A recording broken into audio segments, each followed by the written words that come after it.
I'm Rick Henderson with Lower Blood Pressure Foods. I'm a home chef, and today we're going to make Belgian style waffles with very little sodium, so you can enjoy it for all you people with high blood pressure. So the first thing we're going to do is we're going to take our 1 3/4 cups of flour, dump that in there. These are all our dry ingredients. We have some magic baking powder.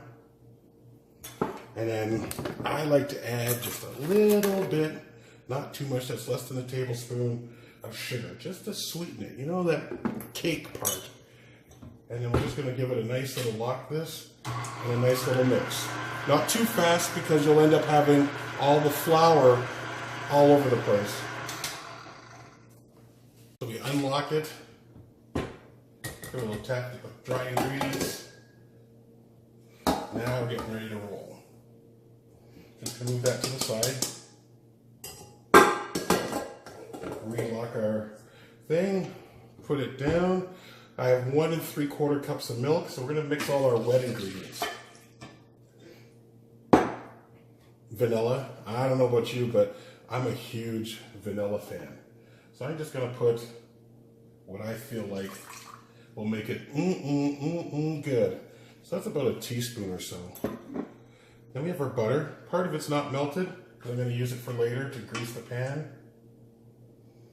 So I only partially do it. That'll be rest will use in our griddle. We'll lock it. Give it a little bit of a mix.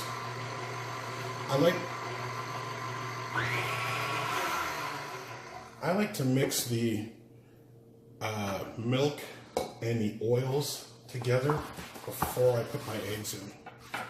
Now, I know a lot of recipes say 1 egg, 2 egg, but I have a kid in my family who really likes it when, Dad, you put a 3rd egg in there. That was yummy. I like it eggy. All right, so we got our 3 eggs cracked. No eggshell. In they go. Some eggs were severely beaten in the making of these waffles. Now this may seem strange, but I sneak a little oatmeal in. I can't believe my kids will eat oatmeal if I don't tell them and it's inside the waffle. Give that a little stir around. Now the secret to using a 1/4 cup of oatmeal in your waffle batter is that you now have to let it sit and absorb some of the batter wet mixture, and that'll soften it up nicely. Just a little correction, I love Clabber Girl baking powder. It's the only kind I ever use. It's not a sponsorship, it's just that's the product that I use, not baking soda. All right, so we're gonna get this going. We're gonna slowly add in our dry ingredients.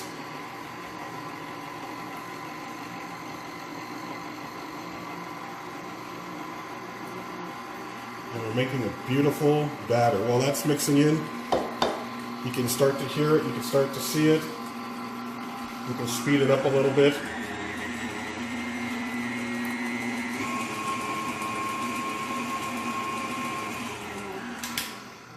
And that's about it. So I'm gonna let this rest. I'm gonna let the baking powder do its magic, and then we'll get the grill nice and hot. It's on, but it's not ready yet.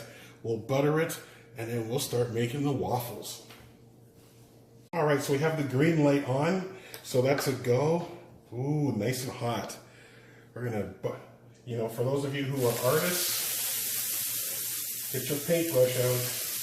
I use one of these, it won't melt in the heat. Don't use one of those horsehair brushes because you'll be off to the store quickly to purchase another one. Of course, Amazon and all those, you can get shipped to your house.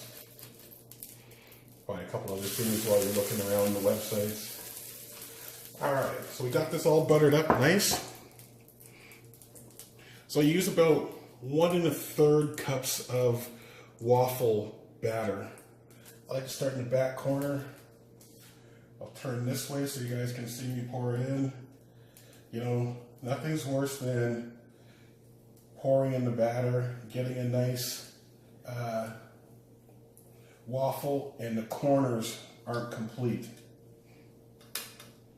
right? So depending on how thick it is, or if you're like me, I usually like to see it ooze out one of the corners because I put a little bit too much. So that's what we're gonna do. We're just gonna get this last little bit out. So this was about 1.5, but you could do it with 1 1/3. And voila, we let that do its thing. All right, so where I come from, there's only one kind of butter that I use, unsalted. Salted butter does not enter this house. When you do baking, you're gonna use unsalted butter anyways. And if you want to add salt, which I suggest you do, this is all about controlling the sodium. So that if you want salt one day, you could have a little bit more. If you want to have a great, fantastic day with lower sodium, you don't add any at all, but unsalted butter. So that's what I use in this house. As you can see, there's my trusty dog, Miley. She knows exactly where to sit when it comes to Rick doing some cooking in the house. So we're just almost waiting for that light to turn green. The other thing about butter is if you grease this with silicone sprays, I don't like them. Some people do, that's okay, use them. But also I find that you get a very different texture, nice crunchy texture, if you use butter on the inside your cooking and as a non-stick versus just some kind of canola oil, vegetable oil. All right, so just waiting for this to finish up, and then I'll show you the wonderful surprise. All right, the green light is on. We're ready to go. Open it up. Ooh, still hot. Stick a fork in, lift the corner up. Look at that. Stick the fork in. Oh.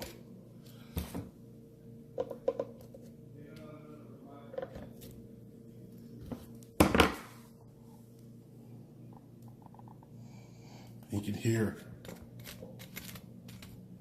nice crunchy crust. So let's do this again from a slightly different angle. We've made 2 batches. Go to our 3rd, and then hopefully a 4th.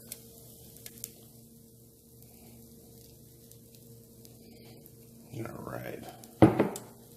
We will see you in a few minutes.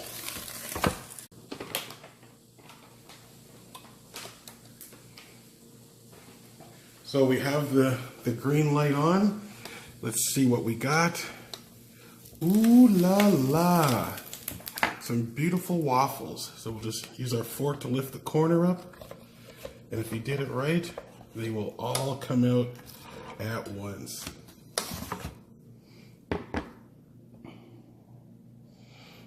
Beautiful, gorgeous waffles. All that's left to do for our Belgian waffle with fruit is pour on the English cream sauce and eat. Hey, give that back.